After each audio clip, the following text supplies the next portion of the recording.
sijaonja huyu samaki, anakaa kuonjwa. Wewe tunawajua bana, utalipa. Usinilete hiyo mchezo yako tu. Ni nani wewe mnaongea na yeye? Unaishi Mbiutika lakini bado yuko Fimbiuti. Kwa hivyo mimi Skimbiuti nilikuwa dambata hii chombotomia Jimbiuti. Okay, ndio sijaelewa exactly ni nini unataka nieleze polepole. Unauliza nini? Ona, I'm speaking English, you are speaking KBC. No wonder unapata hii. Ili kupata skiza tune hii ya joking kwa simu yako, bonyeza *811 *758 hash. Good morning, class. Good morning, Mr. Kipto. Now I want to try the composition using the word jogging. Teacher, please give us spelling for the word jogging. Sijasema jog ile jog ya kunyongwa. Hapana. Ninasema jogging. Na sijasema jog ile ndio unasema jog ya kukimbia ya marathon ama ile jog nyingine ile jog ya television ya kucheka. Sijasema hiyo jogging. Na maanisha jogging your brain ile kukimbiza akili changamoto. That the composition using the word jogging. Ili kupata skiza tune hii, bonyeza *811 *758 hash *811 *758 hash.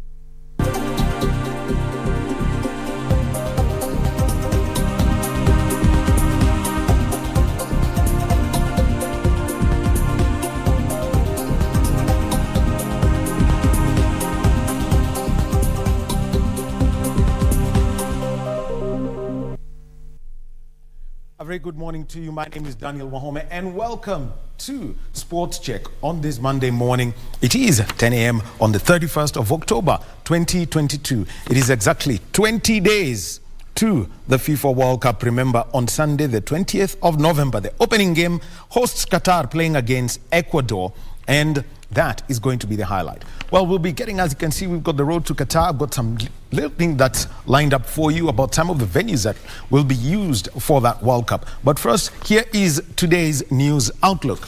And you know that the cabinet secretaries, they were sworn in last week. So there's going to be a lot of change of guard happening today.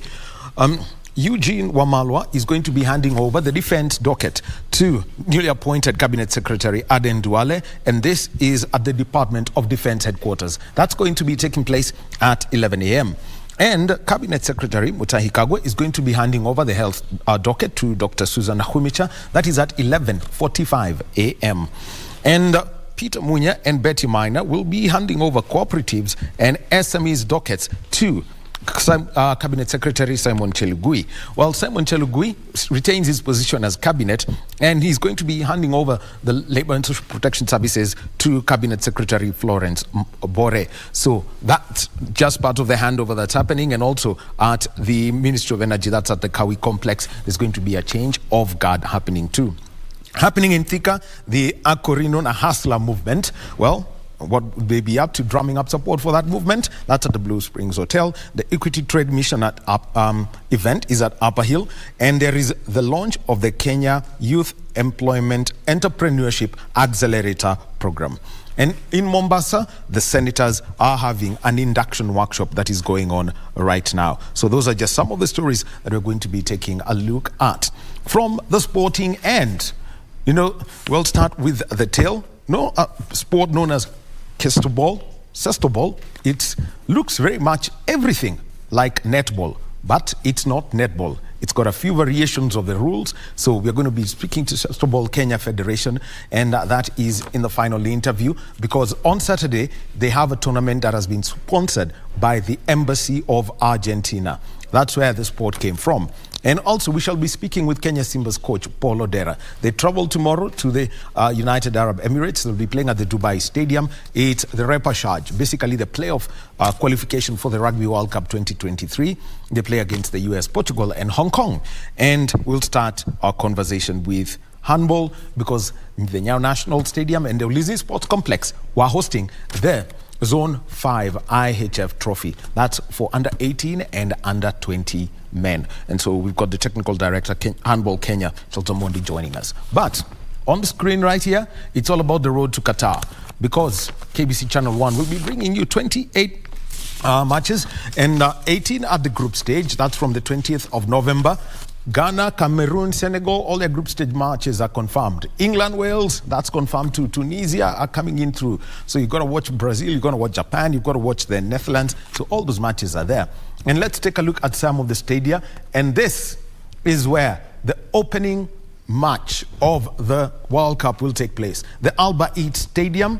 And this is basically designed like a tent that is used by the nomadic people of Qatar. So just taking a look at it, well, the smart board has decided that it's going to be smarter than me.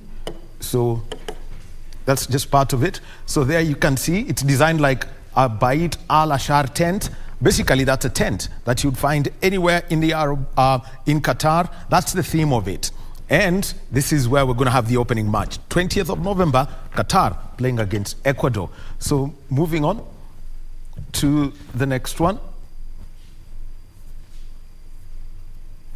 So this has got 60,000 fans. And what's the story of this stadium that everyone needs to know? It's prefabricated. They're going to bring down the capacity once the World Cup is done. That's the Al Bayt Stadium, which hosts the opening game.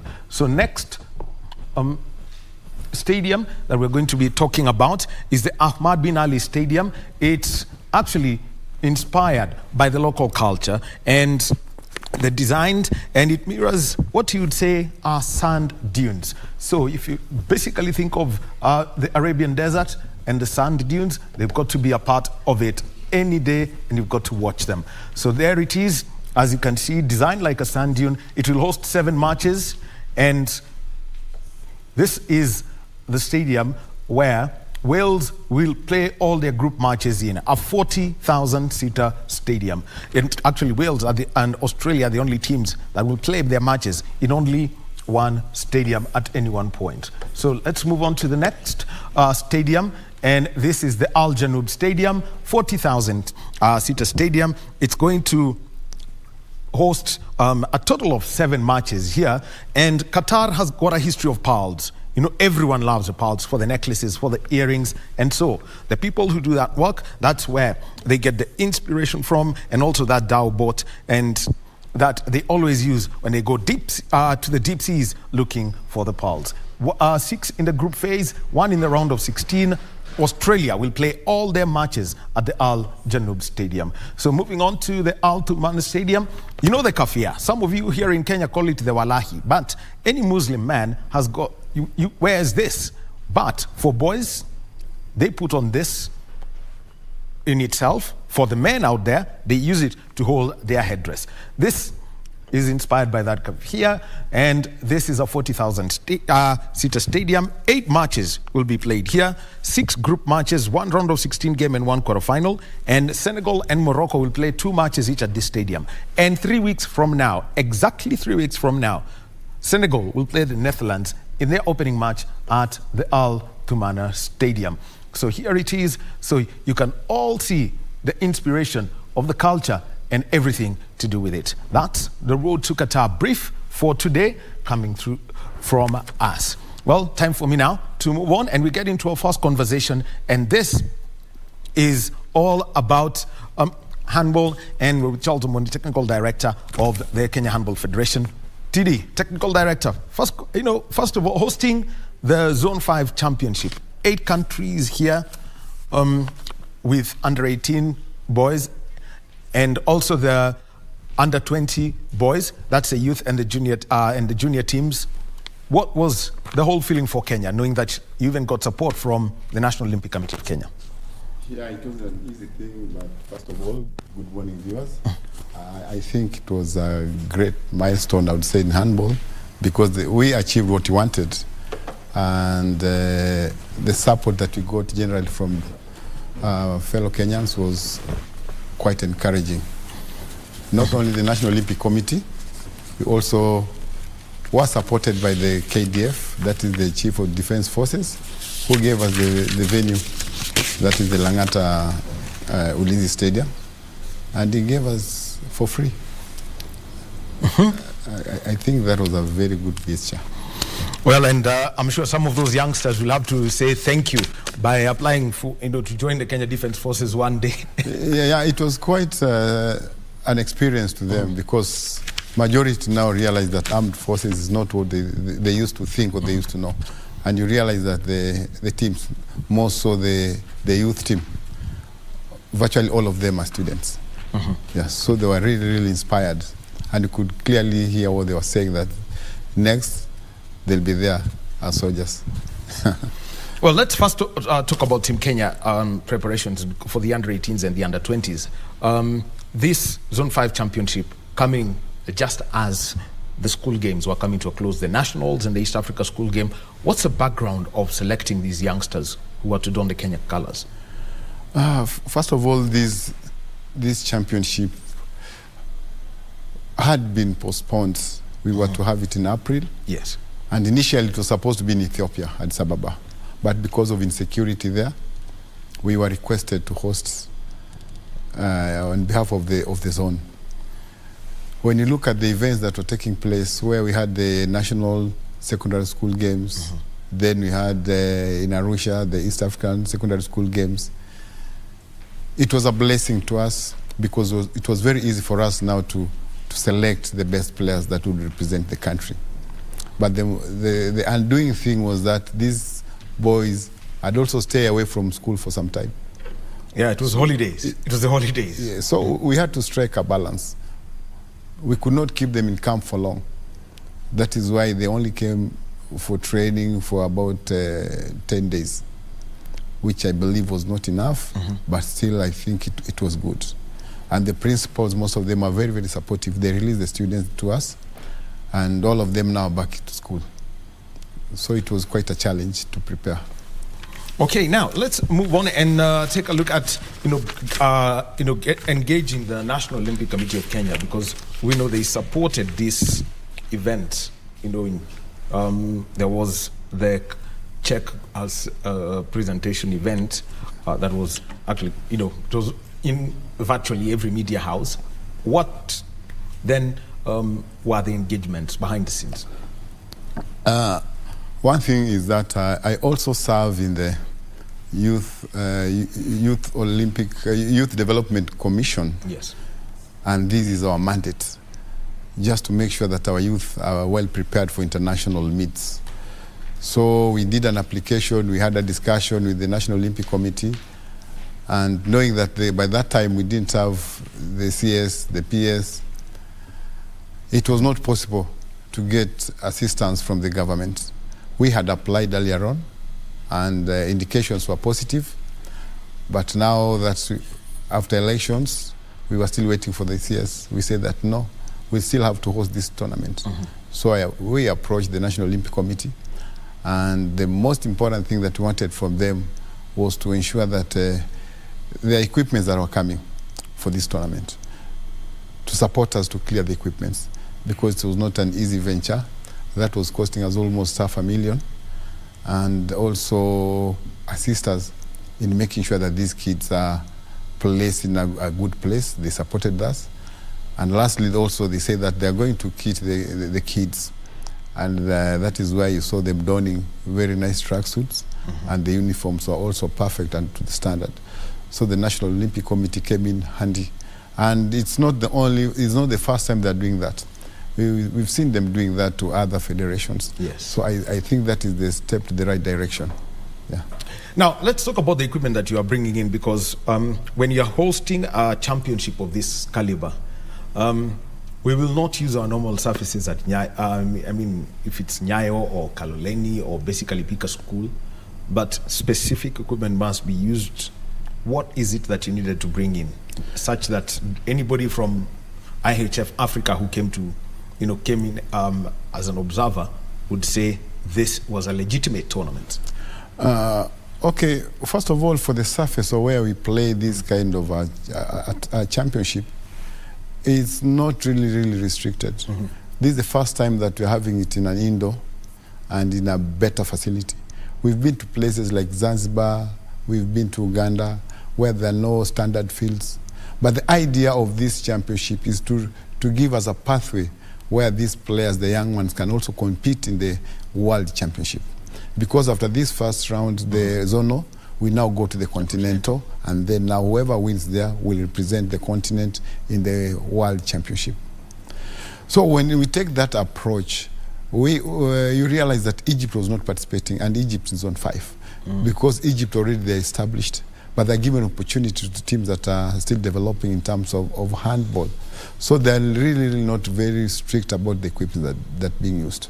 But nonetheless, what the International Ball Federation does, when you are hosting, they also support you. They give equipments like balls, the nets, the uniforms, and the coaching boards, these small things. And I think it's a very good thing also, because what we do once we receive them, we also distribute to countries that participated. Like in this time around, what we did after the championship, when we were doing the presentations, first of all, we gave out to the countries that are there. We gave them balls, we gave them the coaching boards. The referees who are there also, and the table officials who are local, were also our given whistles, punishment cards. So whatever comes, we give out to countries and then keep some for development programs for the federation. All right. So now moving on to that and the participating teams proper. Let's take a look at South Sudan, Somalia, Djibouti, Burundi, Uganda. Zone 5, basically, you'd have just to look at the Indian Ocean coast and the East Africa community countries, include Ethiopia, Rwanda, Uganda, and Kenya. When you bring in these young people, besides the competition, what's the first induction process that you would give them for this kind of tournament? What we realize as handball family, handball being a team sport, these kids these young men, these youngsters, they need to get that exposure, the international interactions early enough. And we always advocate nowadays that for a player to play in the national team, the senior team, he must have played at least 8 international matches. So I would say that international tournaments, not matches, yes. So I would say that what we tell these young men, this is an opportunity for you to showcase your talent and also prepare you to play in the senior national teams.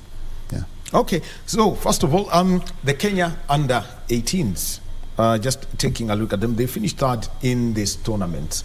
For a start, you could just give us, an outlook of this under 18s competition, basically what is known as a youth competition.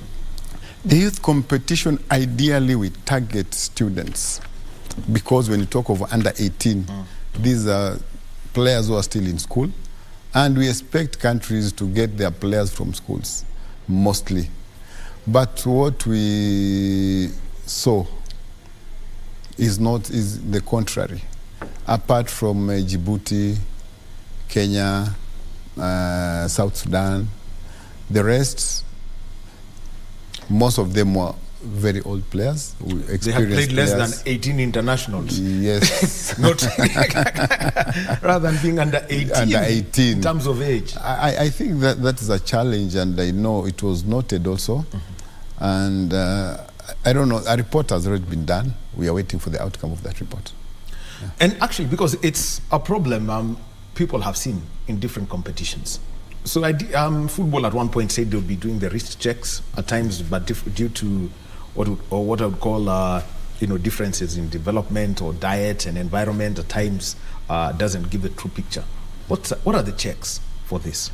As we advocate for the MRI, but when you look at the cost, also the cost implications, at times we shy off, because already it's very costly to host this.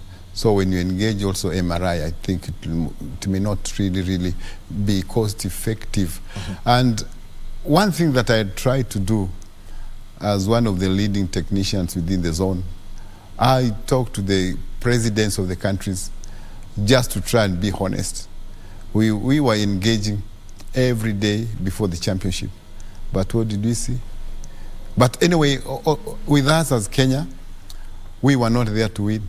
We were there just to give these kids, these young men, these youngsters exposure And I think they've achieved what you wanted. Well, and there it is, a third place finished. Looking at the competition that was played there, with countries like, thinking of Burundi, thinking of Rwanda, there's Uganda also. Those are the countries that you would pick up very easily because of the East Africa School Games. What's the state of the game in the region? I would say that the game is growing. And like before, the game has really picked. And you see, like Rwanda, one advantage they had, they just hosted the Africa Youth and Junior Championship a few months ago. So their team was intact. After playing that, they continued training, preparing for the Zone 5. And you remember that one is a bigger platform than the Zone 0 platform. So I would say that the zone is really coming up well. And in the near future, we are going to challenge other zones. And where would you now place Burundi, who picked the under-18 championship? What's the whole story about that? Burundi, yes, they won. But to me, I don't think whether it is of any use to them. Because when you bring older players who are already the national team, senior national team, I don't think that is the purpose or that is the essence of having this kind of a championship. The idea is to help these youth develop and work together. You see, like our team now, we'll make sure that to keep it intact. And by the time they are going to join the national team, probably 5 or 6 of them will have a very strong side. But what will happen to Burundi, and this is not the first time we are seeing this. I remember like now the current generation that we have in our handball, the current players, played the IHF trophy sometimes back in Burundi. And I remember we were number 4. They came here with the same national team. They were beaten. And now the player who are our players who are playing there in the junior are now the best. But the Burundi players who were there that time, they already fizzled out because they are now very old. And at that time they were 18. Our players now are 24. Theirs, I'm sure they are over 30. Why would you want to steal 60? I mean, why would you want to do something crazy? Because knowing that handball is a contact sport by nature, why would the zone actually allow that to happen? Development-wise, you would have that 18-year-old who comes from Djibouti, who comes from Kenya, who's from Ethiopia. Actually, that is the idea. But you see, some countries fail to understand, especially they want to show that this is development, which is not the case. But for us in Kenya here, we say that let us do the right thing. And it will pay after some time. We'll see the dividends. Let's talk about Rwanda defeating Uganda 47-39. Just going by the school games, where Uganda dominated, I think winning what? 25 gold medals. 25 gold, was it what? 18 of the 25 gold medals available. Yes. How would you categorize these two countries, specifically for the youth, before I move on to the under-20 where Rwanda won? One thing that we need to realize is that also the education system affects us a lot. Because, for example, when a player plays here as a Form 4, he goes to Uganda Form 5 and 6. He'll now be meeting his junior. Definitely, what do you expect? So there's also that bit, though secondary schools now have brought the issue of age. And you see, it also now bears another problem. How do you prove the age? And you see, like now, with the International Federation, the only authentic proof is the passport. And you know what happens? Our passport, I know it's not easy to have 2 or 3 passports in Kenya. But in other countries, I'm not sure what happens. Because they come with these passports, next year they come with another one. And they keep on remaining the same age for a long time. And that is why you see the match between Burundi and Rwanda and Burundi. They know each other. And it was now very easy for them to strategize and plan because they've been there for long. And like our players who are virtually all of them are new. I didn't even know. Actually, I don't think that there's a player that I know in the youth team because they're just from schools. We have players from as far as West Pokot. We are trying to tap talent from all these regions. So I think it's not fair to the youth of their countries. And now, you see, when you pick players from across the country, what's the trickle down that you would want for this particular age group? The idea, you can imagine, Wahome, if today you come from West Pokot and you're in the national team, you will be an inspiration to your team back at home. So we don't want to deny you a chance simply because there's no much handball being played there. You are now our ambassador down there. And these are really, we've really seen this one working. Go to, like, for example, like Western, go to Bungoma. Most of the players, they draw inspirations from those who are already in the national team. When you hear that, oh, he was a schoolmate, he was a school captain, and currently in the national team, they have gone to Rwanda, they have gone to Morocco, you also get inspired. So ideally is to also assist those who are down there to know that they can also make it to that level. Yeah. Now, let's talk about the Under-20 tournament. And now this is where you would look at, say, for example, somebody who's left high school. So it's a mix of those who maybe breaking into the club scene and some who still may be getting towards the end of their studies. Yes. What's the procedure for selecting this team here? This one, what we did, for example, like in Kenya here, we looked at our national league, and you realize that in our national league also allow schools to register as clubs. The idea was to help them comfortable participate in the tournament like the Under-20. Other than forging documents to have an older player participate, we decided that let this young boy, girl, play with our seniors, so that even these other countries bring the older players, they'll still be very, very comfortable. So first of all, we looked at our national league. Then we also went for these secondary schools and East Africa competitions and picked the older players who are above 18 years. And this is how we came up with the team. And knowing, with the handball league and all that, what kind of experiences have these players picked up?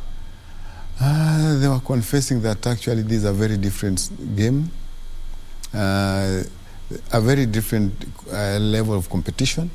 But they are major undoing what I've realized also, as much as our league is very vibrant, when you come to a tournament like this one, where you play 3 or 4 matches, 1 match every day, there's no time to recover.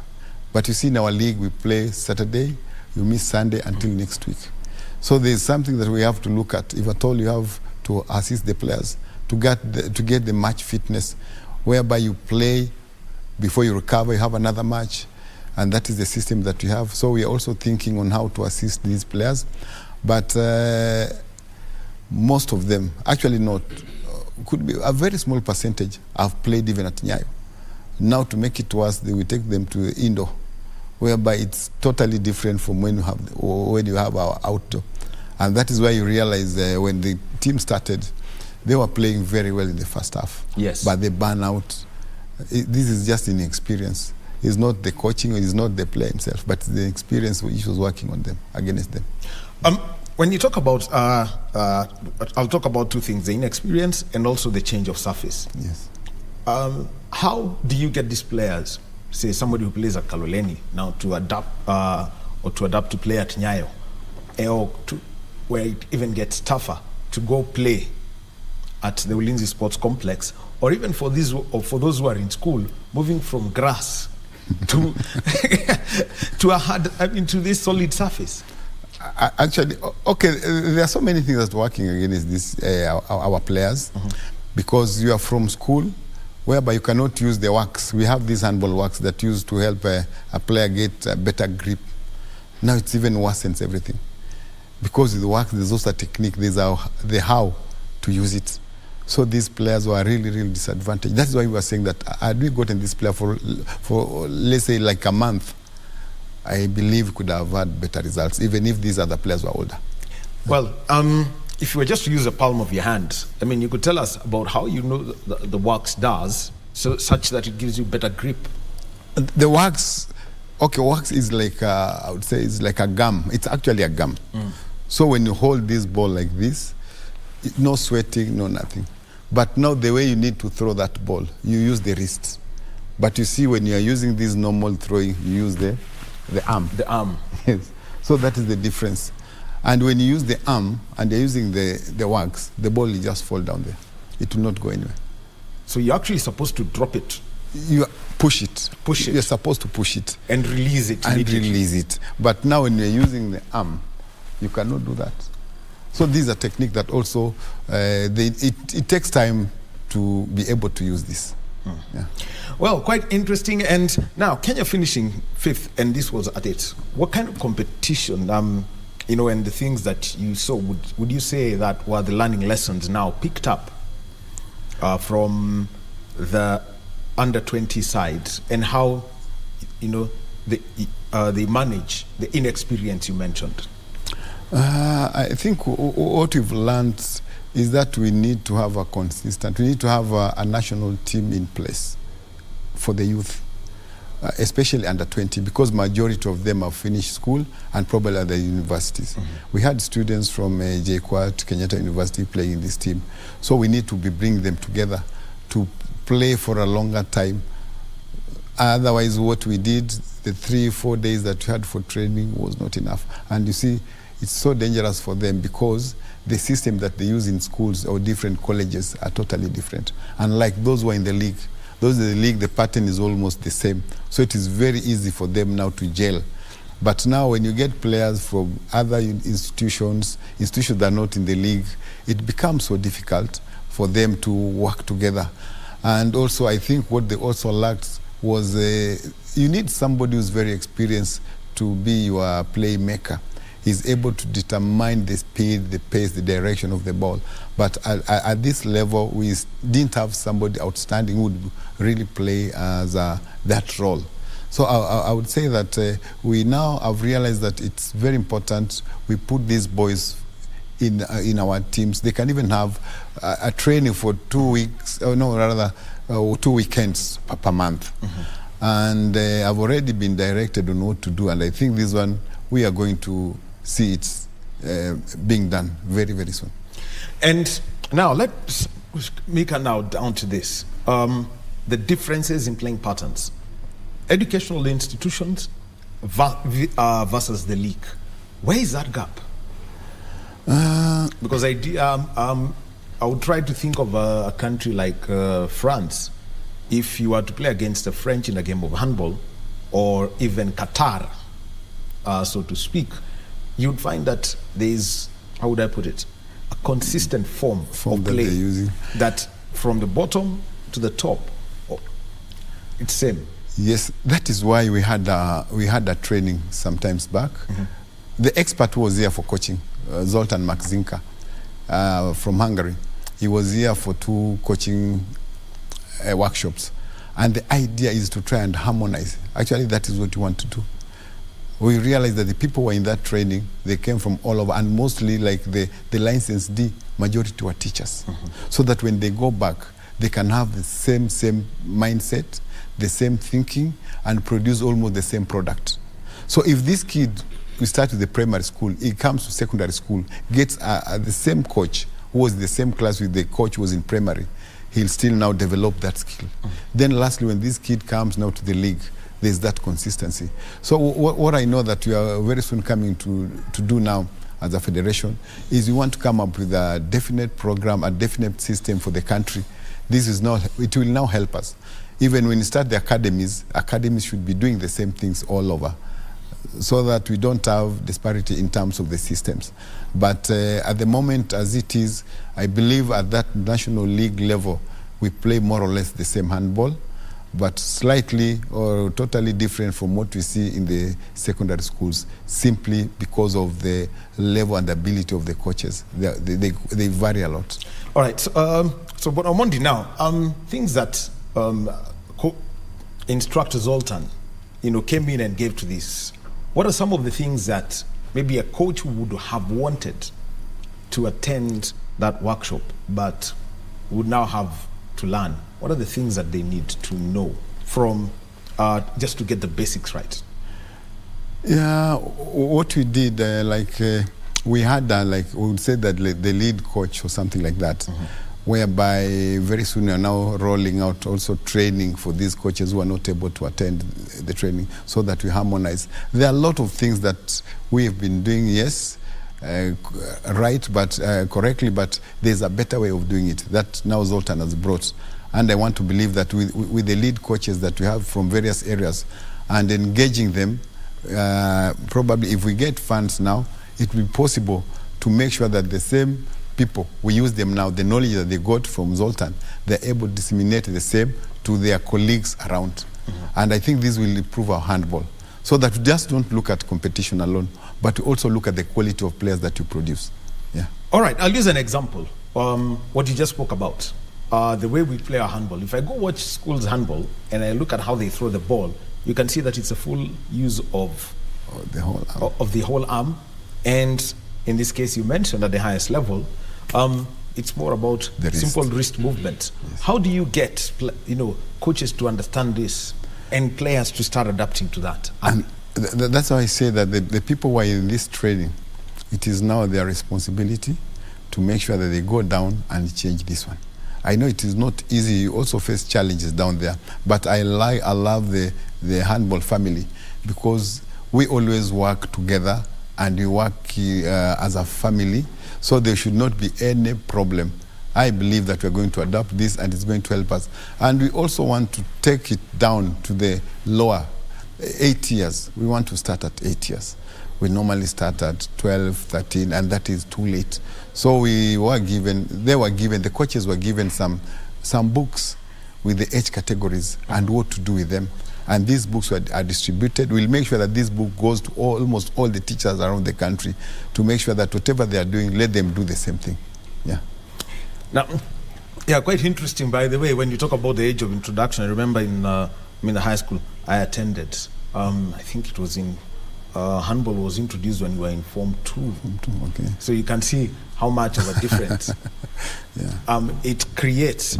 The other one is handball as a sport, and let's talk about the equipment and the facilities that, the kind of support that you want. It's an indoor sport when it comes to a particular level of competition. We've seen the Ulinzi complex. What are they? I know Kasarani can host also the indoor arena. Yes. What kind of lobbying are you trying to, put out there such that the players are already prepared for the different surfaces early enough? Okay, first of all, the issue of the availability of the facilities, that is a big challenge. I remember the other day, about 2 weeks ago, the stadium management, the sports stadium, had a workshop, and they invited us. And we are telling them that the major undoing to our sports, not only handball, other than football and athletics, are the facilities. Because we have created a notion that if you build a stadium, a soccer stadium, an athletic track, then you are now a lover of sports. And I remember we challenged them. We told them, okay, we say that we are doing very well in terms of facilities. Show me any indoor gym other than the Kasarani, where you've come up with it. You see what the KDF has done. People should follow suit. Institutions should follow suit. I want to believe that they can even do it even in a simpler and manageable way. We don't need a very complicated structure like the Kasarani, no. That Kasarani could have built, I would advocate to build about 10 indoor gyms like those ones of Ulinzi Sports Complex. And these will help not only handball, because these are multi-sports gym, like the Ulinzi Complex. Once I remember I saw basketball being played there, volleyball can be played there, handball can be played there, and netball. So it will also help us a lot, and this is what we are trying to also talk to the governors, the few that we know, other than building the stadium. Yes, build the stadium, but also let us also have something for these indoor sports. And actually, okay, you bring something that I think Kenya Volleyball Federation President Waithaka Kioni mentioned, and it was that Kenya cannot host a tournament with more than 8 teams because the FIVB, the Global Federation for Volleyball, requires that you have 2 halls if you're going to host more than 8 teams. What are the regulations for hosting, say, a 12-team tournament? No, okay. In terms of facilities? Okay, what I know with handball, we are very flexible. At times, it's literally they beg you to host. I remember in Burkina Faso, and we're using 1 hall, where you have men and women, 12 men, 16 women. and you play there for almost 3 weeks. But it isn't that you must have this number of stadiums, but it's also good in terms of organization. And that is why we are trying to plead with our new minister now. Let's be thinking about hosting these multi-sports competitions like the All Africa Games. This is one way also to improve our infrastructure. Because I'm sure like today, if we host the All Africa Games, we start preparations. It will open up, we'll have new facilities coming up. What we are seeing now are built in 1987 for the All Africa Games. Yes. And nothing new other than now the institutions like the armed forces who are now coming with their own facilities. I think the government should also try to push to make a deliberate effort to make sure that we improve the facilities, and we also have new facilities. They don't have to be very big or very complicated. Let's just have very simple halls. I remember is it in Tunisia, where we went for the no, it was in Morocco. Morocco. 2019 African Games, Morocco. Yes, where Kaloleni handball ground will host a tournament, the All Africa Games. Actually, we are playing in estates, and they are very simple structures, but they are sufficient up to the international standard. It is possible. The only thing they need to do, at times they need to consult with the experts. We may not be experts in some sort of constructions, but we can guide on very simple structures that can still accommodate international matches. And that includes, for example, an African championship. It means that you'd have to play on a particular type of surface, and that you would guide. What normally happens, like in handball, the surface that are accepted for these international matches, we have rubber, we have timber or wood, yes, and the tartan. These are the 3 surfaces that are acceptable. So we normally come to inspect. I remember I've been to Zambia, I've been to Uganda to inspect the surfaces, and then we look at what is available. Then a decision is made whether they can host or not. Yeah. Well, the other one that we would like to now see for these players that past the experience is, let's talk about your league and the activities there, where we are now, and we'll start with the women's side. Well, with the women's side, I know it is a problem, global problem, to have the ladies play after finishing colleges and schools.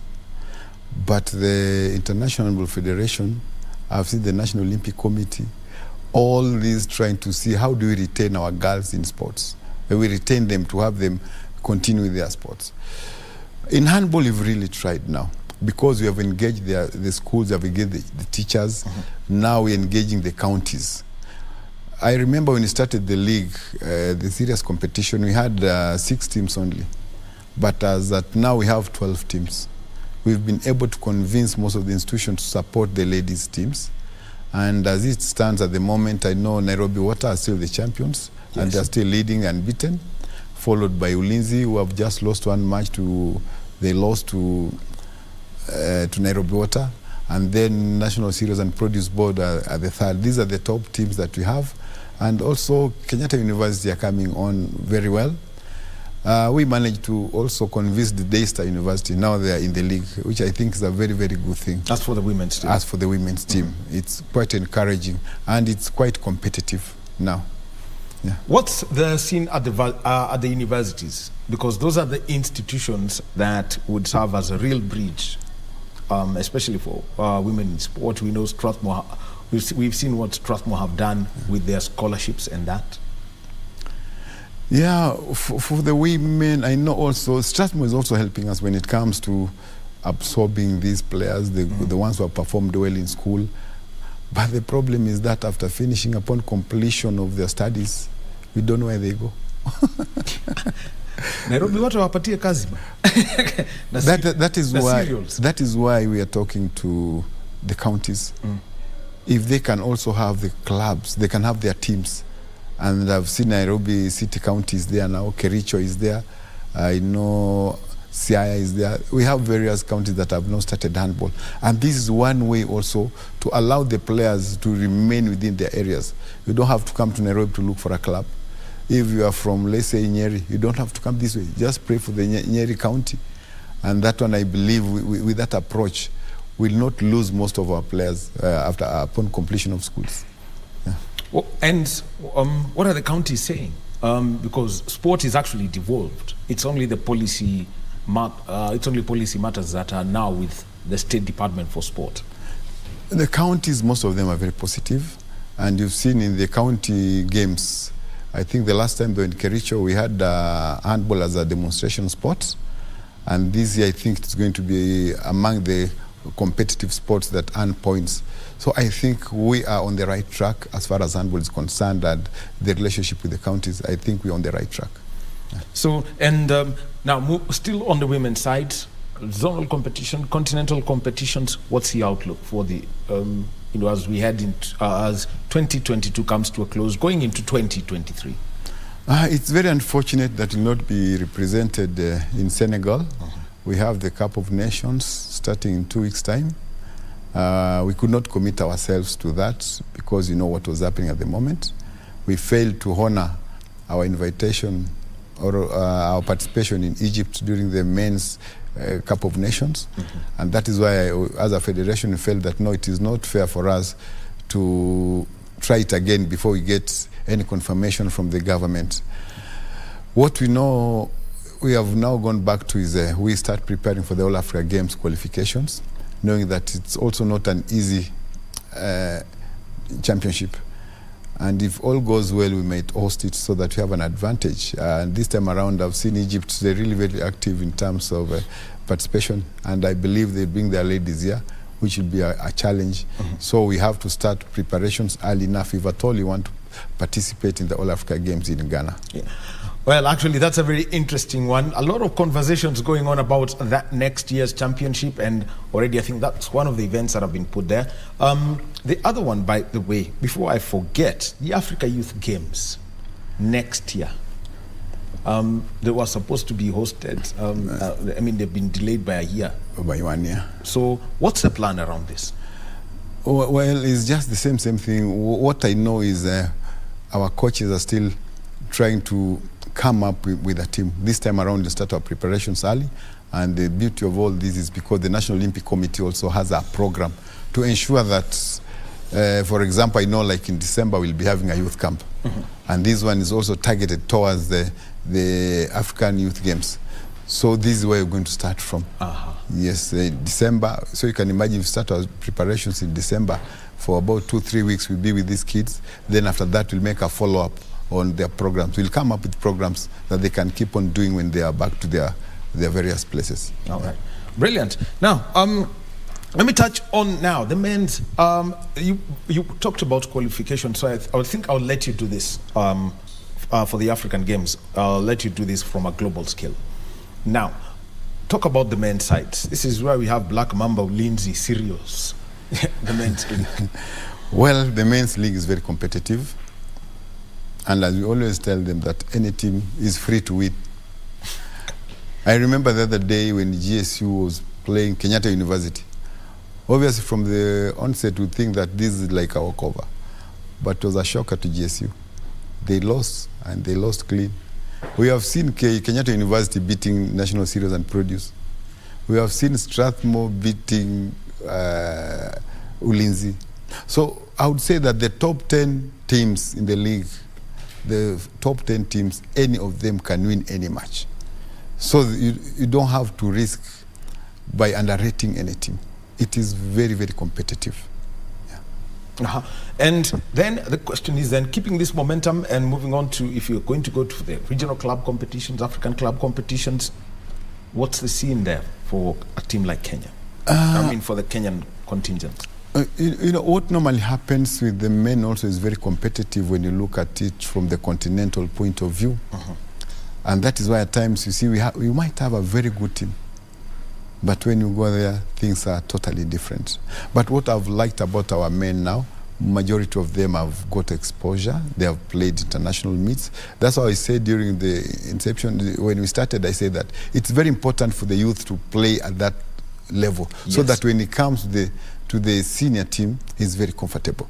I'll give an example. When we went to Tunisia some 4 years ago, 3 or 4 years ago, we had a very good side. But the first 2 matches we were losing, I would say that the experience locally But at that platform, or the continental platform, it really harassed them. Even going for fast break, they could not score. Is it a stage? Was it stage fright? Yeah, it's stage fright, and it's very serious.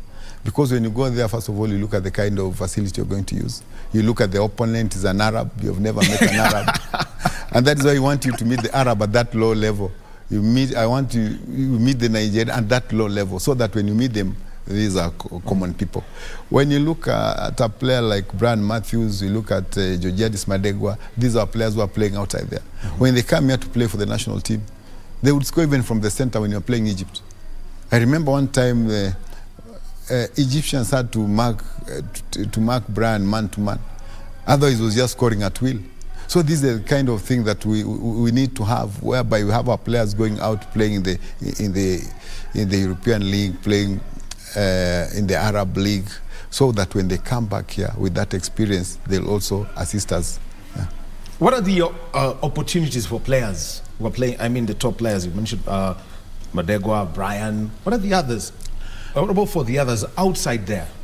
Now, with the kind of networking that we have now, I know opportunities are opening up. I know places like Hungary are ready now to assist us, have our players there. We are also reviving our relationship with the Denmark Handball Federation.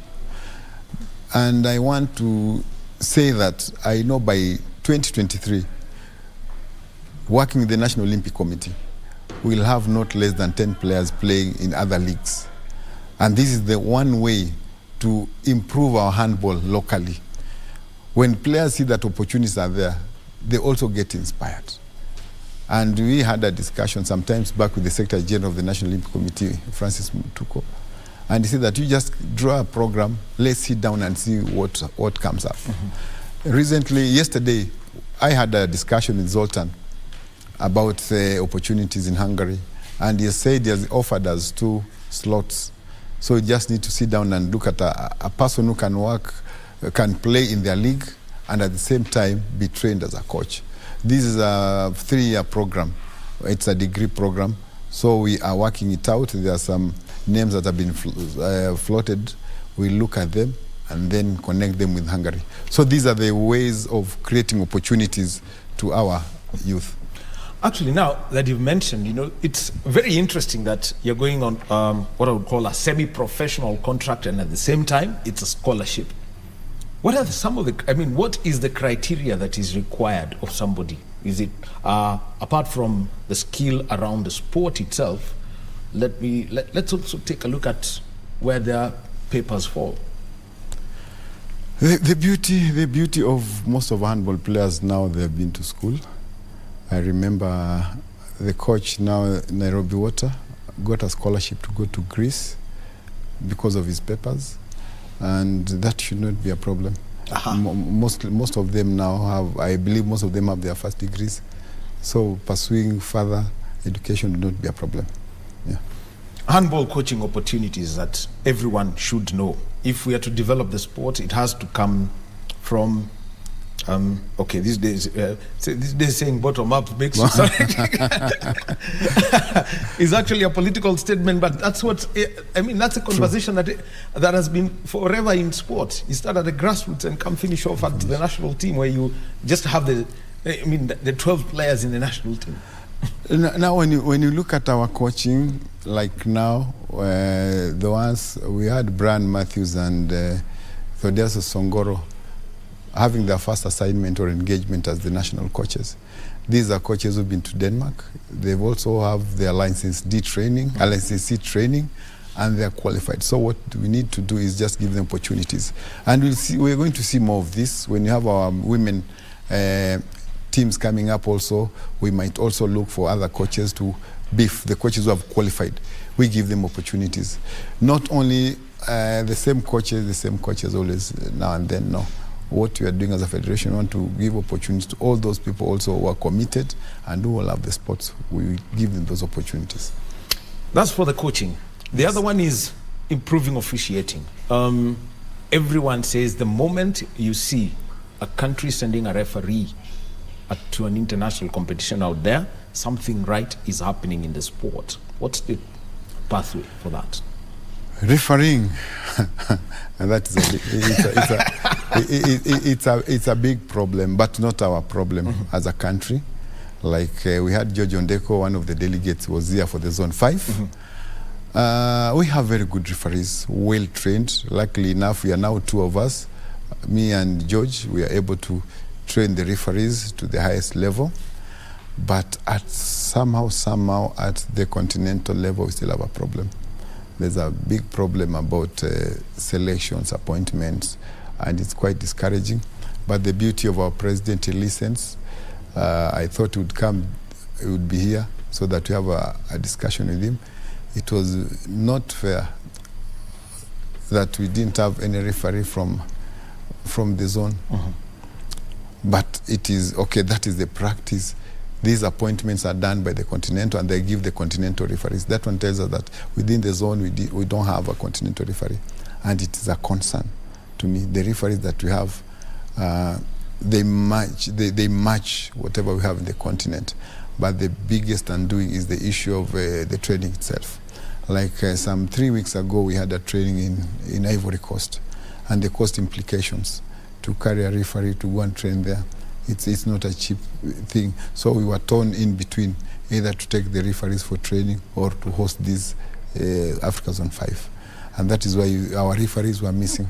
Not that they're not good. We have very good referees. Also, we have, like, I know Uganda have one pair which is good, Rwanda the same. So we just need to see how we'll sit down as a zone and help the referees attain the badge. Yeah. And this is where I'd like to bring it in, because I've spoken with, if I pick the concept of refereeing and player expectations, you get used to a certain standard of refereeing. You go to one where somebody is no nonsense and is following the rule book proper, you start getting shocked. It's things you don't take for granted. I've had that with Kenya 15s. I've had football.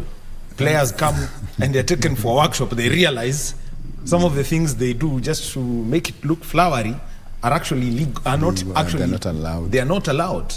The same with volleyball and handball. How are you doing so that there's a high quality? Handball, I wouldn't say that you have that. There isn't much gap. The way we run our league and officiate our league, most of the referees, I would say that they do the right things. Probably the mistakes, which are the errors that they commit, are the normal errors. But the standards, majority of them, I would say the standards, and they know what should be done. Most of our players, they also, whatever we officiate here is what they meet outside. You can imagine now, like our under 18, who are just students. They've never played international match, but they are still very comfortable with the officiation. That one also tells us a lot. As a federation, we've conducted several trainings, and I believe from tomorrow also, we'll be having a training with the armed forces, or we'll be working with their referees. We want to train their referees. So to us, handball, that is not is a thing of the past. I remember before, when we were still players, that's the time we'd meet rules that would call strange to us, because they've never been applied locally. But when we took up that task, I think our players, our referees are at par with the international handball.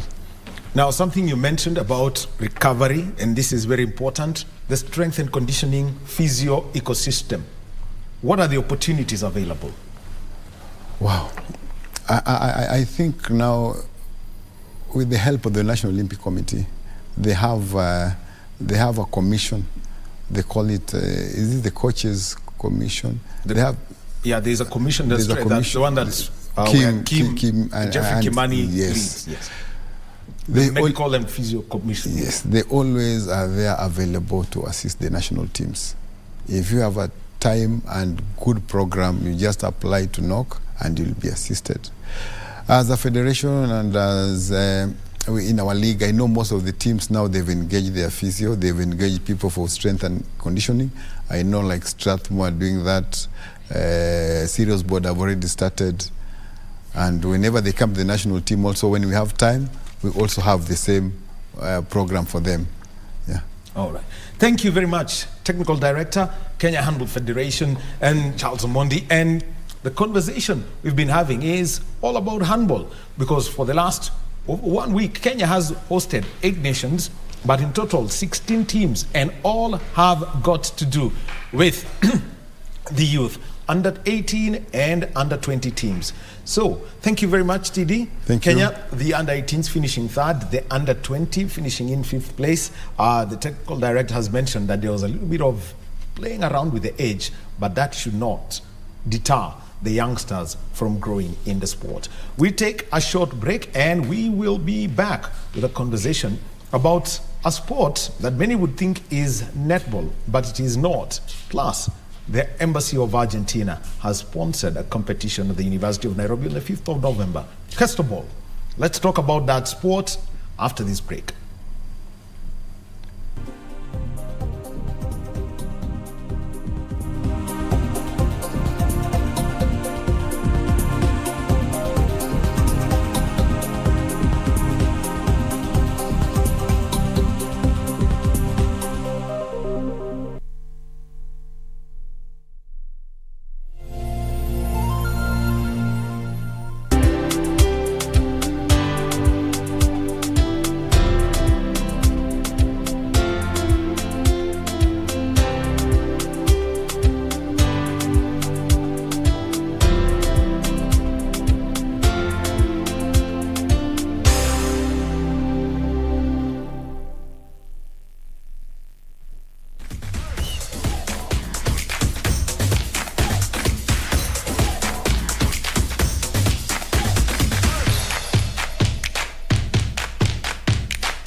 At KBC Channel 1, we put people at the heart of events with our captivating weekly news features. Every day, we are breaking new grounds with informative, entertaining, and inspiring human interest stories. On Mondays, 9 p.m., we have The Cabinets. Tuesday, 9 p.m., we get inside the barracks for military tales.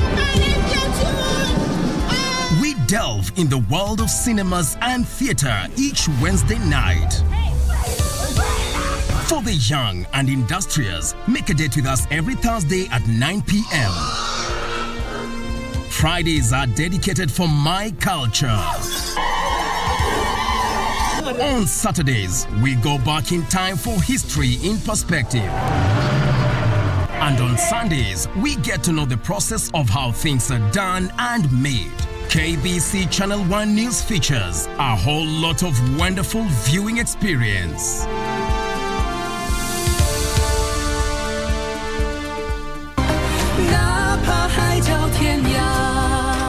Your mother is not an ordinary woman. She has many important things to deal with. She can't stay with you every day. I guess it's fate that all of this has ended up in your hands. If it weren't for you, who knows how long it would have taken to find Mars? Master?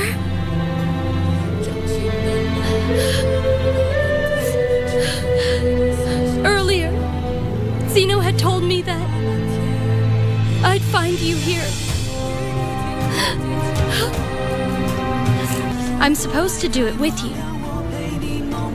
But now I need to transfer my energy to my master, which means I don't think I'll be able to be your queen.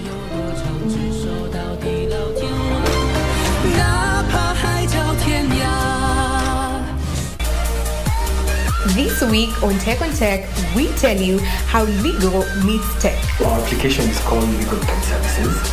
It's a web-based application, and what it does is allow for the exchange of legal services. In tech news, e-insurance startup bags $1.2 billion in Series A drive, and internationally, Elon Musk presents Optimus. This is a humanoid robot. More details in our tech news roundup. Join me, Stephanie Ayeta and Grace Gedaiga as we serve you with only the best tech updates the world over. Take on Tech every Monday at 10:30 p.m. on KBC Channel 1. Stay tuned.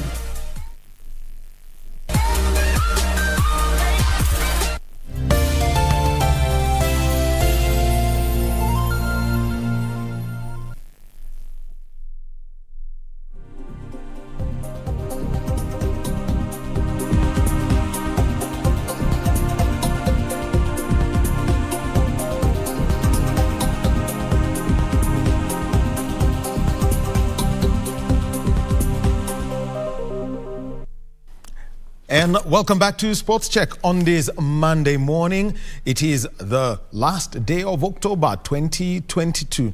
Quite a lot that is happening, and this is all around the country, in the country as far as the news is concerned. And following in the swearing in of the cabinet secretaries last week, quite a number of handovers are going to be happening. Some on Thursday afternoon, the others were on Friday and today.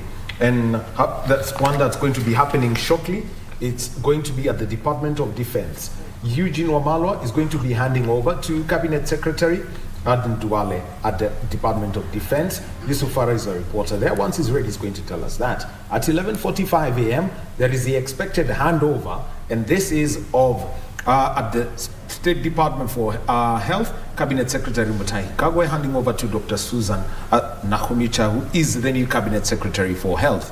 And Peter Munya and Betty Minor, they will be handing over cooperatives and SMEs dockets to Cabinet Secretary Simon Chelugui. And Cabinet Secretary Simon Chelugui will be handing over the labor docket to Cabinet Secretary Florence Bore, and this is at 2 p.m. Those are just some of the news items that we're going to be taking a look at. And also remember, down in Mombasa, we've got the Senator's induction. Our sign language interpreter is going to be Anwangeshi. The previous hour, we had Lensa Odingo. Now, let's move on to our next conversation and think of a sport where if you take the first look at it, it will tell you that it is netball. But in essence, it's not netball. It's a sport that was set up in Argentina some years back. It's mostly, most of the schools, they play chest ball. And we've got Lawrence Adera, the head coach, Chest Ball Kenya. Welcome, Lawrence. Thank you. And we've got a player who picked up this game, Ann Otingi. Ann, welcome to KBC Channel 1. Karibu. Asante. Now, and I'll start with you, Lawrence. Everyone asks, where did you pick up the sport and introduce it in Kenya? First, I'm Lawrence Adera, yes, the founding president for Sister Ball. Sister Ball is generated from Argentina, and it started playing in 1897. That's like 18th century. But here in Kenya, I got it in 2018, but when I brought it to people to know what is it, it was 2019, August. Yeah. And from there, we started playing. Actually, before you start playing something or start introducing, you must try to understand what kind of sport is it, and how many people is going to be involved, and how many players, the categories, and many places. So I got interested in it, and because I saw the capacity of those people who are going to be interested in this sport, especially youths and our young kids. So there I got interested, and funny enough, I tried, and I started it somewhere in the community, somewhere down. Yeah. What was the reception? Because everyone thought this is netball by any other. I mean, just by a single look at it, this is netball. That's what everyone would say. Yeah, people would say so, but actually, if you see the court of the sister ball, the players at the court, and also the ball itself, and also the goal post, totally different. And also the rules itself, totally different. So now let us start with what makes the court different. Yeah, our court is, the biggest court is 28 by 60.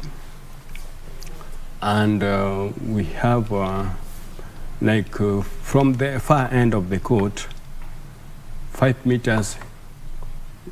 from the end is when you put your post. And from the other end, 5 meters from the end, you put your post.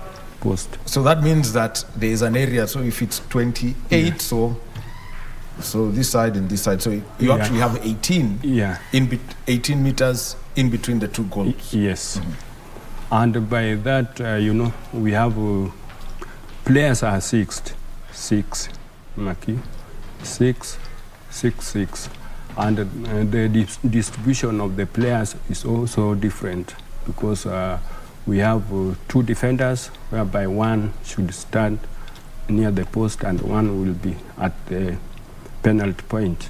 And the other 4 will be like strikers, but on the other court. Yeah. Okay. Now, there is one rule of which 2 players of each must be present in the back court and the front court. How do you, implement this? Because ideally, if I was to use the concept of football, I think usually you'd find it's only the goalkeeper and 2 defenders who are left, but everyone else can push upwards. How do you work this? Yeah, actually the 2 defenders, they will never leave the center to overlap on the other side of the court. But the other 4 can overlap. They can move to dispute the ball. But the 2, they cannot. But they can score just at the center line. They cannot pass from the center line. Yes. So, now this is where I want. Now this is where it gets interesting. 4 against 6. No. I mean, in attack. So what happens to the others who are at them when you're attacking? Players are 6-6. Yes. Yeah. Let's say 2 are on the back, the goalkeepers, the backliners. So the 4 from the other side will be marking this. Not all will be falling up. Yeah, not all, because the other four of all the 4s from the other side and the other side, they are free to walk anywhere. But the 2 cannot pass the halfway line. Yes. You see. So meaning, I don't see that they are captured actually. Nobody they have captured. So no one is left unmarked. Exactly. Okay. Yeah. Let me now come to you, Anne. Yeah. How do you pick up Sesto ball? And knowing that netball has been there in this country for quite some time, volleyball has been there, basketball has been there. Actually, I was interested in Sesto ball because I've never played netball before, but when I was introduced to this game, I play handball. So I saw the ball, it looks like handball. But the challenge is it's very heavy. The handball is light and this one is very heavy. But I was interested because I wanted to try it and see how it goes. And then I like basketball as well and handball. So it's closely same to that. So I just got myself into it and I really love the game. So it's really interesting game. Yeah. So now, picking up and learning the game, what was the process for you?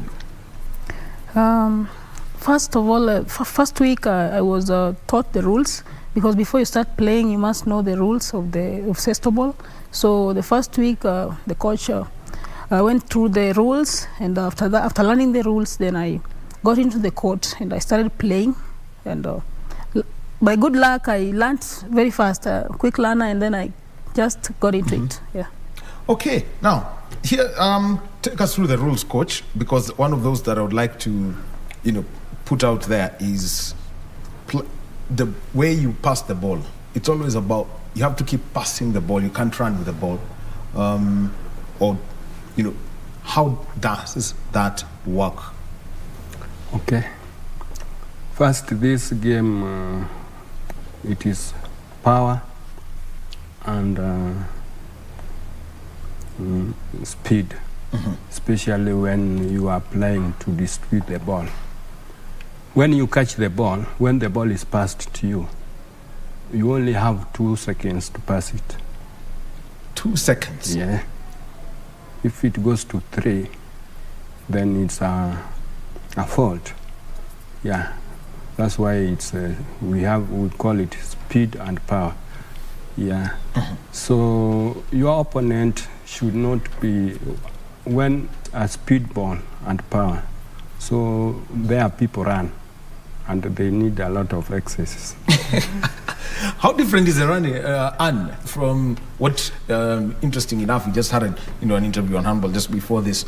When you compare Sestoball and handball, how different is that speed? How different is that power?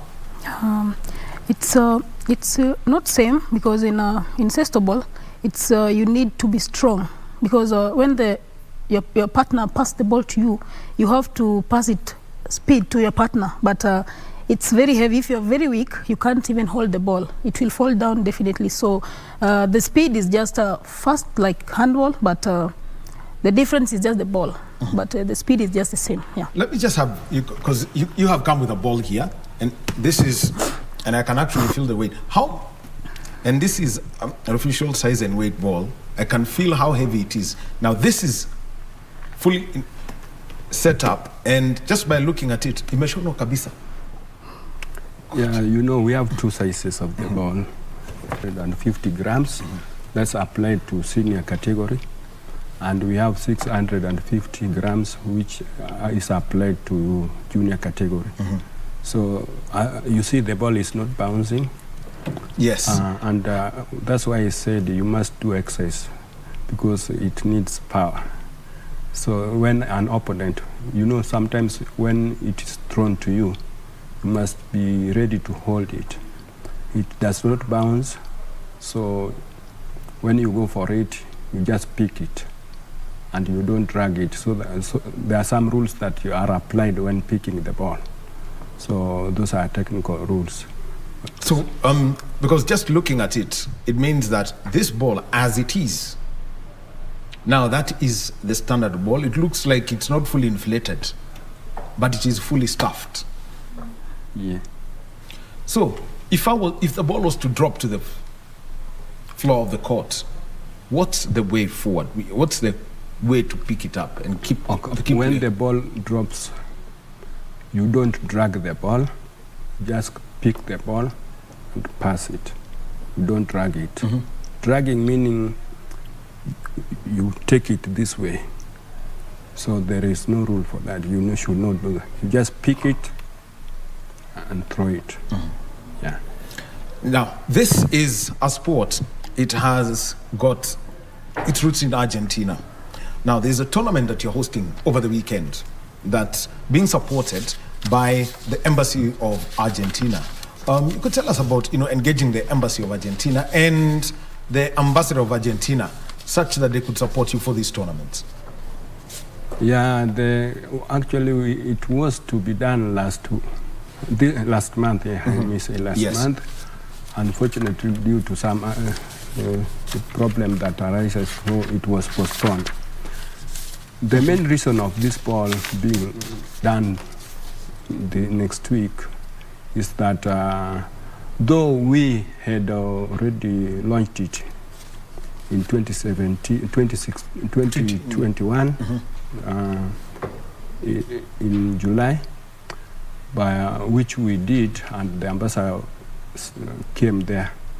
So it is this time we were to go to Argentina that year for World Cup qualification, but due to Corona we could not make it, and some kind of financial problems, because until now we don't have any sponsor. We are depending on ourselves, including you, Wahome.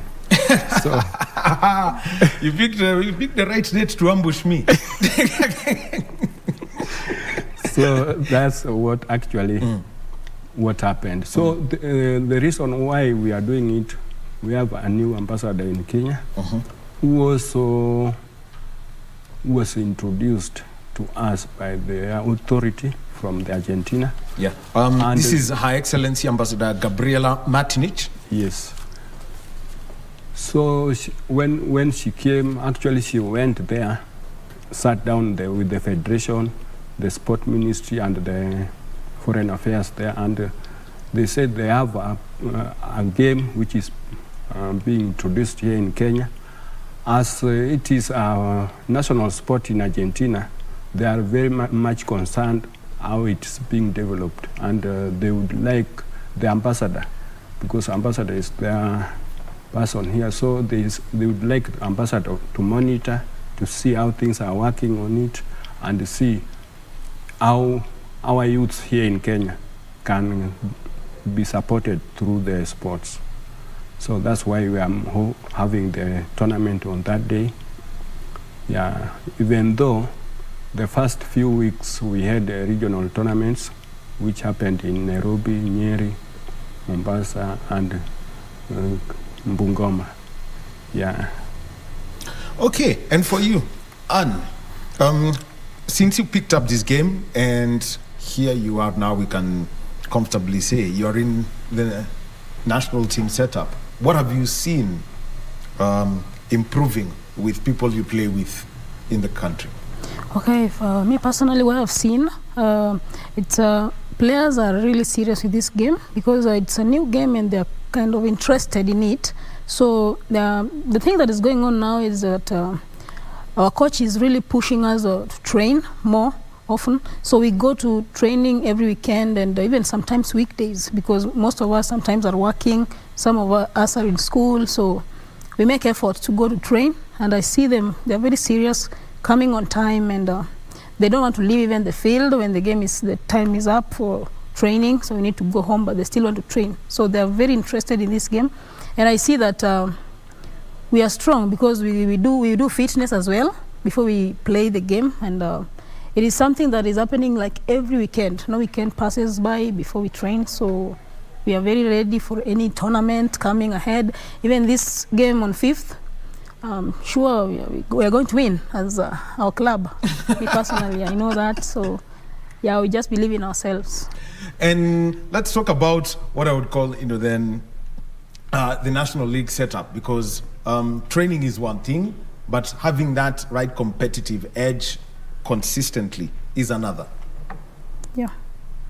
I think that me as a Sestoball player, I'm just into myself. I love the game. So personally, I think even without training, that is a fact that we have to train, but mindset that the game is interesting, and I have that power, I have that strength, and whenever any game is coming ahead, I know that it's going to be positive. Hopefully that we are winning. You have that spirit, winning spirit, and as a sports person, I think it's a positive thing to. Yeah, you just have to focus and know that it's going to be right. Mm-hmm. Yeah.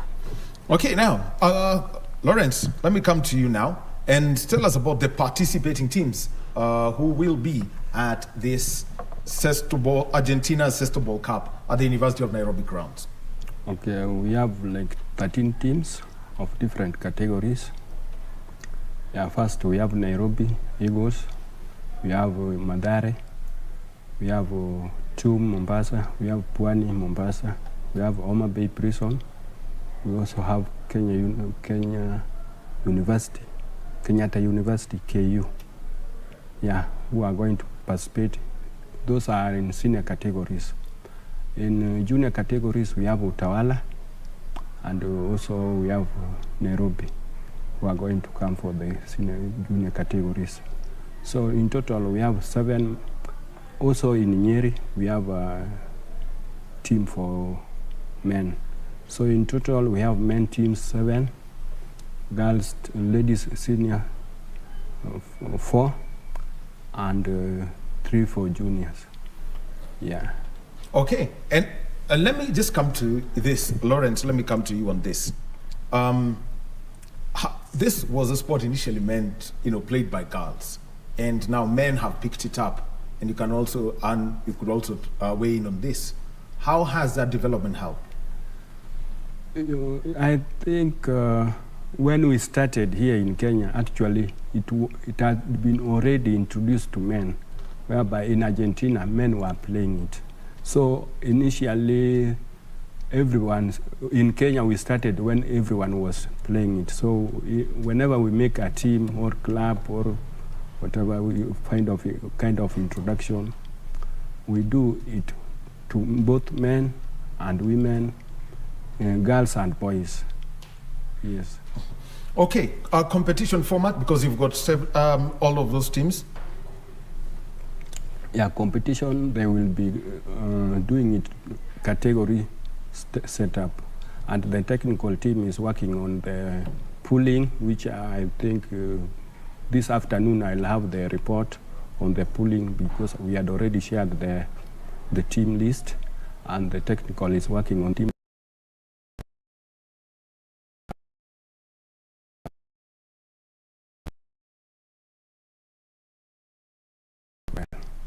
Yeah. Okay, Anne, let me come to you now. And what kind, the real preparations that you have been doing ahead of this competition? The real preparation is that I think because we just have a few days to the game. We don't need to do much of exercise because we don't want to get that tired. We need that strength on that day. So we are trying to reduce the workout at least, and then at least we are going there to share some rules, because the referees, they only look at the rules. So if you don't play with the rules, and it's kind of you can be disqualified as a team, as a club. So we are trying to help our players know more about the rules and not too much of workout, because we do a little bit of it, but because we really need to conserve that our energy for that day, because it's a big game that is coming ahead of us. So we are really prepared, and we just have to hope for the best. Yeah. Okay. Now, and if looking at the opportunities that are out there for people who want to play the sport, which ones are they? I think this game, it's really wide open. Like there's nothing to. We just have to tell those people outside there that if you're interested in this game, because I know many people doesn't know it, so you are really welcomed, because it's a game that we really want many people to know about it, and even in schools and even in states, the kids, the young kids, and even the youths out there. We really want them to know this game. So I think it's an open platform for them, and anyone who wants to know about Sestoball, join Sestoball, is really welcomed. There's no closed doors, so you are just welcomed. Yeah, we need them to come anyway. So, yeah. Okay, now, and what's on offer? If I was to ask for all those competing teams? Oh, the offer, we have the trophies. But are going to be awarded to number one, number two, number three. And the trophies are not from here. Actually, they were given from the Argentina. They're coming from Buenos Aires. Meaning it's not just a normal trophy. Meaning they have to work very, very hard to have it. Yeah. So I would tell those people who are going to come to participate, they should do it, because the cup is not from here. Okay. Yeah. All right. Yes, and with the nationwide interest, Anne, that's coming in for the sports, what is the message that you'd like to give?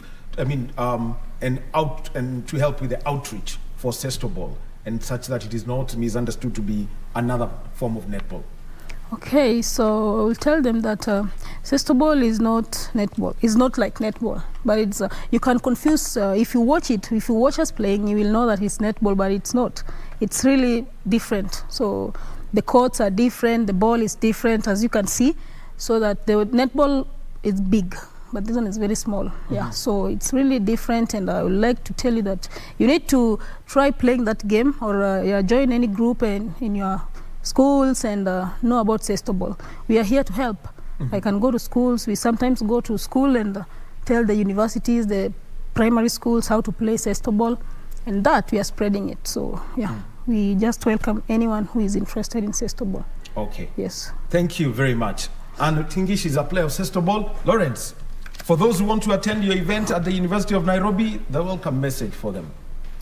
Yeah, I just want to welcome everyone who is going to come. Actually, come and learn. Come and see the game and learn. Don't just sit, wait, and be told it looks like this, it looks like that. Come, and those people who have just come to see it, actually they are just enjoying, and it's so interesting game, and they want to join it. Before I leave, there is one thing, Mr. Wahome, I wanted to clarify about sister ball is not being a netball. Sister ball, somebody who is me, I've never played a netball since. And then I've never thought about even teaching netball. I've been a football player, and later I joined the catchball and volleyball. But it's not, sister ball is not a netball because teams, even players are different. And come, I just want to say, come and learn, see, have the rule book, read well, enjoy. Yeah. All right, thank you very much. Lawrence Dera, head coach, Sister Ball Kenya, and Anungiti player, Sister Ball Kenya. Thank you for being with us. Welcome so much. Asanteni. Karibu sana. All right. Yeah. Well, that's the story of Sister Ball, University of Nairobi grounds, and the Argentina Cup is going to be taking place there. Now, let's shift gears and move on to another national team, and this is the Kenya Simbas. And we are going to be in conversation with coach. At times I get so used that at times I even call him Mwalimu. In Tanzania, they don't say coach, they still say Mwalimu. Paul Odera, who's the coach of the Kenya Simbas, they're traveling tomorrow to the United Arab Emirates in Dubai, and he joins us via Zoom. Coach, good morning to you. Good morning. Mwenipeleka pio leo ni. Lakini najua uko fit. I know you fit. Working with those young boys, especially, you know, they're 19-year-old, I'm sure. Thank your lucky stars. I like you. Otherwise. Okay, I will thank them. Anyway, first of all, tomorrow you travel to Dubai with the Kenya Simbas, and this is for the repechage for the Rugby World Cup 2023. First of all, just give us a background on the training and the preparations that you've had ahead of the travel, as you are right now in Gilgil as you travel to Dubai. It's been a difficult preparation, I think, let's be honest. And the difficulty, of course, has been brought about by the financial constraints that the Kenya Rugby Union has found itself in. It's also been brought about by budgetary constraints within the Ministry of Sports. So if you combine those, and also we've not had any, we've had sponsorship, but not enough to be able to prepare the team. So if you put all that together, that's what's made the preparation difficult. We were to be in South Africa for high performance camp. That's not been possible. World Rugby have come through some funding, but that funding has not been enough to be able to cater for the preparation. So if you ask how the preparations have been difficult from a logistical and financial perspective. However, in terms of tactical and technical perspective, the players have been fantastic because we've been able to cover a lot of ground that we lost when they took a break after the July qualifier in France. So we've covered very good ground. We're also happy that with all the players who are available, we've managed to get our overseas players in. We thank Hildan a lot for coming through, and that has been a positive. There's been a lot of disruption with the backline. Derek Ashwin got injured. Vincent Onyala has gone in the 7th. Quality Njera has been unavailable because of work commitments. Andrew Matoka has gone to the United States for studies, and Dominic Coulson has not been able to work out a proper schedule because he's doing his master's in the UK. So I guess it's just another word for a head coach of a Kenya national team, particularly a national team who are not professional, that we've had to deal with all these challenges. All right. So, coach, now let me talk about two players specifically who are going to be making their debut. We've got Derek Wamalo and we've got Joshua Wero. You could tell us about the two and the reasons behind picking them and including them in the national team setup. Amon Omalo. Derek Wamalo used to play for Kenya. Amon Omalo, yes. A very good friend. Amon So Amon has been part of our setup with under 20s. He then had a medical condition which was rectified, thankfully through the rugby patron support. And he comes in to replace Jonah Kubu. Kubu broke his hand last week in the internal match. So Amon brings with him a very interesting way of playing the game, because he's coming in as fly and fullback. But the fly half and the scrum half, the halfback usually run the game. The good thing about Amon is he's not scared to play on once he's made a mistake. He's a good running fly half, so he's not Kubu yet, but he has his own style, which is very good. And he's been monitoring him since he was in the under 20. Joshua Weru, who has played the game since he was 6 years old, he's had the advantage of having had outstanding coaching right through his developmental stages of the game. He comes from Northampton Saints. He's a young man who is fearless, so it's good to be young. I don't know, some people call it naivety of youth or the folly, but at the moment at his age, he's a fantastic ball carrier. But he also has some subtle skills that we are looking to see if we can bring him to the number 8 position. But he covers 80 and he covers back row. He's also tall enough to cover second. So it's exciting that we brought these 2 young men in. Joshua, he turned 19 a few days ago in October. So if he can work with Dancy Kucha and Bethel Lanami and Martin Owela and the other back rows, I think the potential for him to do well at this level, not just at the repechage, which we are going to play on Tuesday, but also for the next 10 or so years for Kenya. I think it's really exciting. So these 2 boys, to me, and I've been observing them over a long time, I think it, to me, is a very exciting prospect as we look to see if we can qualify for the World Cup over the next 3 weeks.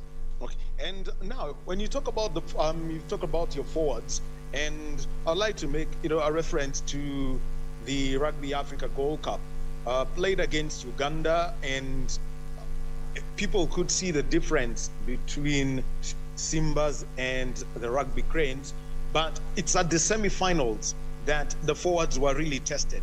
In that game against Algeria, I think they went and picked anybody in France who'd taken the Algerian national dish on the 35th of February and picked them up.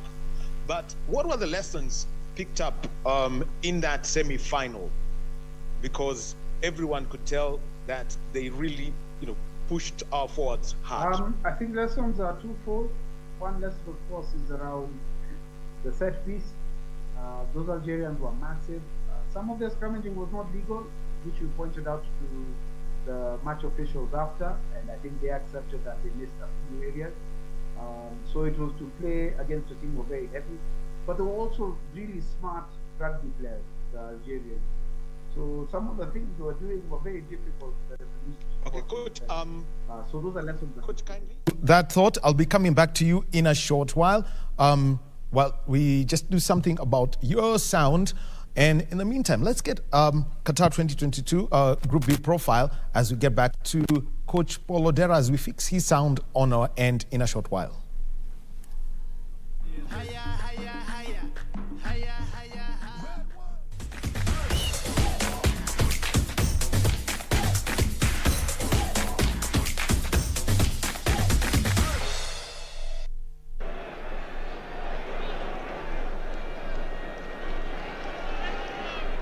It has been 56 years since the Three Lions of England won the FIFA World Cup finals back in 1966 on home soil, meaning they are very hungry for success as they prepare to kick off their campaign in Group B, where they're drawn with Iran, the USA and Wales. This will be their 16th appearance since 1950 when they made their debut.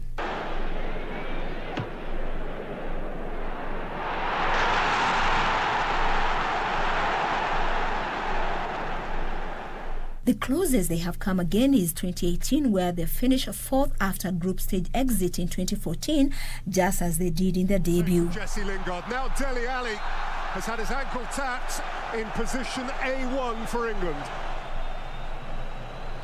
It is Kieran Trippier. It is delicious! Glorious, glorious England goal! Picture perfect! There is not a better strike than that. Ali. Lingard. Harry Kane! And Kane again! The Gareth the Nation yet again, what with such euphoric fans who will be definitely cheering them to victory in their opening match against Iran at Khalifa International Stadium.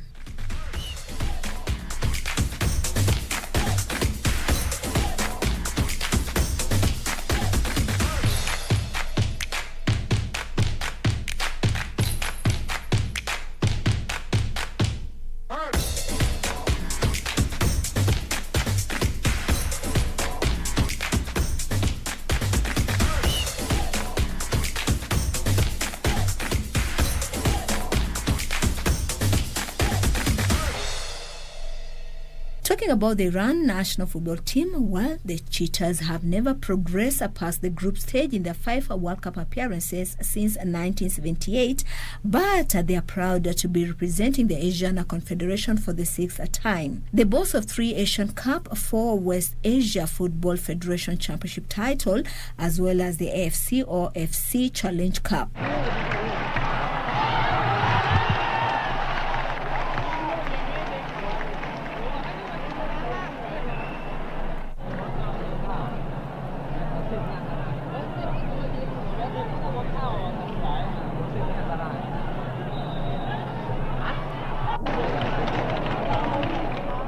They've met the USA in the FIFA World Cup of 1998, where they beat USA 2-1 to bid them goodbye in a most anticipated match fueled by political stances. Their rematch will be eagerly awaited under head coach Carlos Queiroz as they look forward to progress past the group stage for the first time.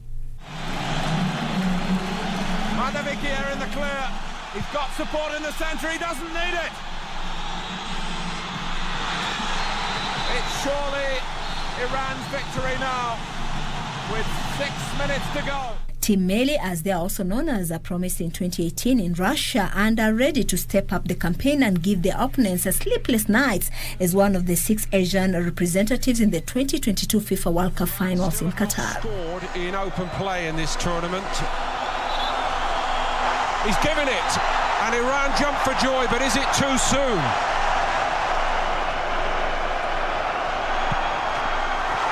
There was little doubt about that, and there's little doubt that Iran still have hope.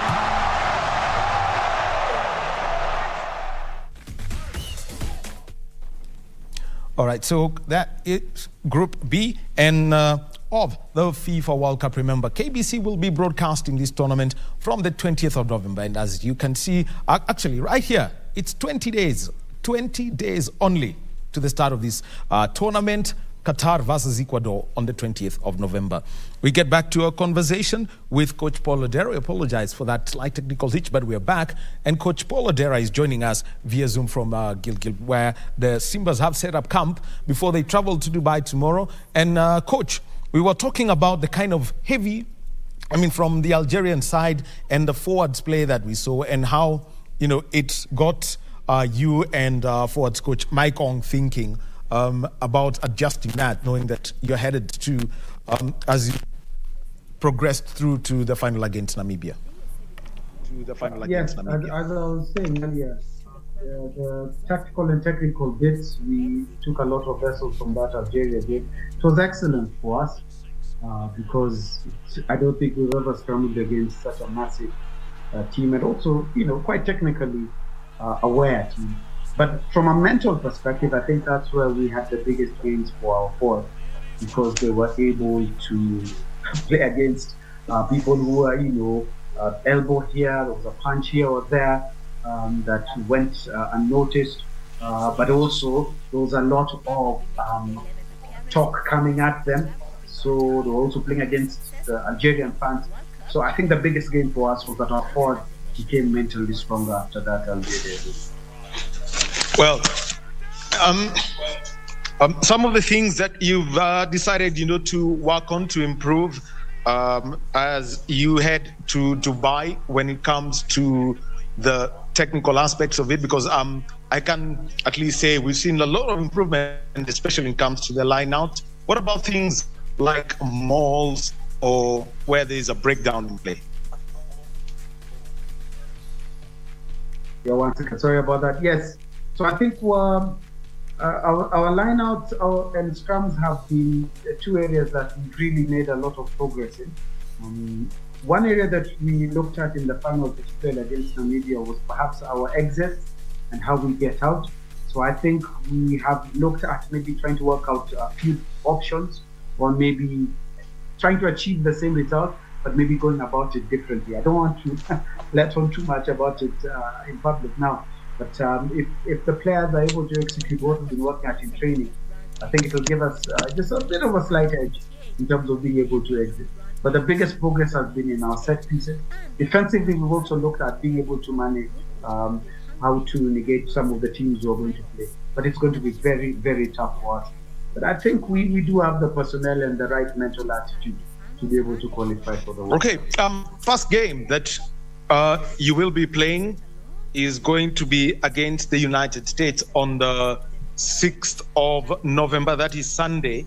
What kind of beast is the US bringing, the US Eagles? We know more about their 7th side. Haven't played their 15th side before, but what do you see from them? It's a huge beast. They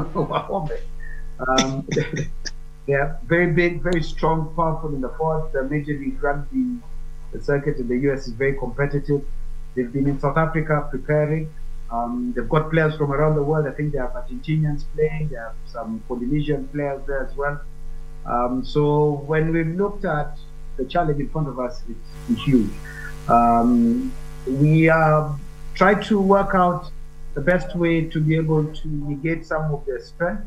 And I think we're just about there in the final stages of polishing up on that. It will be a huge effort for our forwards, particularly in the scrums and the line out. And we really looked at the fact that their ball is a huge weapon for them. They are coached by South African, so they play very similar to South African team. They have a very good player who kicks into the right positions on the field. So we have to be careful about our discipline and also not letting them into areas where they can launch their attacks from. But if we can up our intensity, particularly at the collision, and I think we'll be able to be competitive and hold our own in the set pieces. The second match that you will be playing is going to be against Portugal. I think 4-5 years back, there was a whole series of tests Kenya used to played against Germany, Spain, Hong Kong, all these countries. What is it that the Portuguese bring into this competition? This is a very different team from the team we beat in Nairobi. I think was that 6-7 years ago. 6-7 years ago. They're now coached by Patrice Lagiske. For those old rugby fans, I think they know that he was a fantastic wing. When we've watched them, how they play now, they don't play anything like the team who Kenya played those years back at the RFUA. They're a very polished team in terms of how they exit. They've got a dangerous back three. They've got a forward pack who are quite mobile. So they, in my estimate, them and the United States are probably the two toughest teams that we're going to play in the repechage. So we're very wary of the challenges that the Portuguese offer. The other opponents that you'll face, and this is going to be the final match, is going to be Hong Kong. Hong Kong also are here, I think 5-6 years ago. They defeated the Simbas. What's the Hong Kong side that's headed to the repechage? Well, Hong Kong in the last repechage beat us quite comfortably. I think they have gone through similar challenges like us in terms of being match fit. So I think they've not had many opportunities to play test matches over the last 3 or 4 years. There's been COVID, and I think there's been quite a few elements of transition within the Hong Kong Rugby Union. But they're still a good team, well coached. They've got more resources than we have. So we are the lowest ranked team. Wahome, I think let's be very honest about that. We're also the least funded team. We've got the least amount of money. But we've made sure that we turn all these into positive. Because Kenyans, at times in adversity, is when we do thrive. And that's what we'll be trying to get the boys to realize. That you may not have the money these other teams have, you may not have had the preparations, but what we give value to in terms of what we do as a group. And that is what is really keeping the boys together and keeping them focused. So the Hong Kong side, again, I think when we've looked at how they played, we've only been able to get, I think, 1 or 2 matches over the last 3 or 4 years. It's always the folly sometimes of coaching. If you look at teams from too far back, because many teams do evolve in same thing. So we're trying to look at how the latest Hong Kong team is playing, and they are a good team. They are going to give us a big challenge. Okay. Just looking at this competition and just describing the teams that you've been there, how much work has been done on the strength and conditioning front? How much work would be needed to be done for the recovery of the boys, especially after they play against the very physical USA side? Those are two good questions you've asked. Strength and conditioning has been a big area for us, because if you looked at how much progress we did from November last year into the Currie Cup and then into France, I think that's why we're able to dominate Uganda as much, simply because of the levels of conditioning of the players. When we met the players in September, there was a dip in terms of the conditioning levels of some of our players. I'm really happy that the work we've done over the last 2 months has brought them back up to the levels that are required to play the likes of the USA, Portugal, and Hong Kong. Recovery is going to be key, and sometimes the temptation is to do a lot, especially after the first game. Less is going to be more, if that makes sense. That means the less we do with the players in terms of trying to do work in the gym or running on the pitch will be more, because we need the players fresh and ready to go in 6 days. So we'll have to assess, have a look at the condition of the players. The game will be physical, but I think once we've assessed where the players are out of the first game, we'll then be able to see how we progress in preparation for the game against Portugal. Looking at what the story of the Simbas, for the last time they played at this level was in Monaco, another repechage, and the conversation has been downstreaming this kind of knowledge that the players have into the clubs, and also making sure that, let's start with the Kenya Cup coaches, that's a core of it, that they gain a lot of the knowledge that's been picked up. I can mention KCB at times, they do have their high performance camps in South Africa. Cabras Sugar at the moment, also getting some lots of knowledge from the South African coaching setup. How is this being worked such that there's a consistency with the Simbas eventually? All right, yeah, it's I think there are steps to address that. I think we recently had a level 2 coaching course, which I was one of the facilitators with Michael Cheno and Fred Oloz, and the World Kenya Cup coaches involved there. You've mentioned KCB and Cabras. I think KCB and Cabras have more money than the Kenya Rugby Union at the moment, and more resources. Sadly, that's a reality, but I guess it's like that even with clubs in Europe, where you find clubs in France and the UK have a lot more money than the national union. So, for that respect, KCB are spoiled for riches in terms of being able to go to South Africa, have a high performance camp. They are also able to get in foreign expertise here to be able to support their preparation and support their training. So, at the moment, we are trying to do our best to streamline some of the knowledge and the intellectual property and the institutional memory from the national team onto the clubs. It's not seamless, but it's getting better. And hopefully the more we can continue to engage with the top Kenya Cup coaches and the national team, then we're going to see the game improving. Because remember, it's the same player. And the club coaches spend a lot more time than I do with the players. I may spend maybe 12 weeks with them in a year. The club coaches are going to be with them 20, 25 weeks in a year. So it's getting better. It's not where I think it should be, but the cooperation between clubs and coaches and the national coaches is getting better. Okay, now the last one, and it's a quick one. How has that how's the squad, coming up together? Because you've got some young players, those who've been blooded from the under-20s, from Chipu onto the Simbas, and those who've been in the system. Considering that now Darwin Mukidza is the old man of the squad at 34, but he's got players who are 10 years younger than him. How's this working out? It's working out quite well. I think first I've got to give a lot of credit to the leadership group. That's Dan Sikuta, Malcolm Monsando, Darwin Mukidza himself, Martin Owela. These are really good, solid men, and they have done their bit to make sure that the transition for the youngsters and the older players is good. I think each group, between the experienced older players and the young players, needs to learn from each other. And we are just about getting that balance right.